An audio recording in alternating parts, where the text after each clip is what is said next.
ನಮಸ್ತೆ. ಇದು ಮಳೆಗಾಲದಲ್ಲಿ ಕಂಡುಬರ್ತಕ್ಕಂಥ ಕೀಟ. ಇದು ಕಾಲಾನಂತರ ಚಿಟ್ಟೆಯಾಗಿ ಪರಿವರ್ತನೆ ಆಗುತ್ತೆ. ಹೆಚ್ಚು ಎಲೆಗಳನ್ನು ತಿಂದು ಹಸಿರು ಬಣ್ಣದ ಇದನ್ನು ಹಿಚ್ಕಿದ್ರೆ ಫುಲ್ ಹಸಿರು ಕಾಣುವಂಥದ್ದು. ಈಗ ಬೇರೆ ಕೀಟಗಳನ್ನು ಹೊಸ್ಕಿದಾಗ ಬ್ಲಡ್ ಎಲ್ಲೂ ಬರೋದಿಲ್ಲ. ಅವು ಏನು ತಿಂದಿರ್ತವೆ ಅದೇ ಆಕಾರ ಬಣ್ಣವನ್ನು ಅದರ ದೇಹದಿಂದ ಬಿಟ್ಕೊಳ್ಳೋದನ್ನು ಕಾಣ್ಬೋದು. ಇದು ಕಡಿಗಲೆ ಗಿಡದಲ್ಲಿ ಹೆಚ್ಚಾಗಿ ಕಂಡುಬರ್ತದೆ. ಇದು ಪಕ್ಕದ ಗಿಡದಿಂದ ಅಂದರೆ ಪಕ್ಕದ ಮನೆ ಗಿಡದಿಂದ ನನ್ನ ಮನೆ ಅಂಗಳಕ್ಕೆ ಬರ್ತಾ ಇದ್ದ ಸಂದರ್ಭ.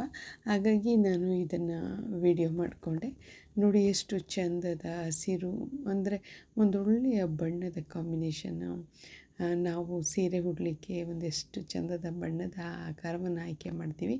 ಆ ಥರದ ಬಣ್ಣದ ಉಡುಗೆಯನ್ನು ತೊಟ್ಟಂತಹ ಈ ಕೀಟ ನೋಡಲಿಕ್ಕೂ ತುಂಬ ಸೊಗಸಾಗಿದೆ. ಇದೊಂದು ಪ್ರಕೃತಿಯ ವಿಸ್ಮಯ. ಎಷ್ಟು ಚಂದದ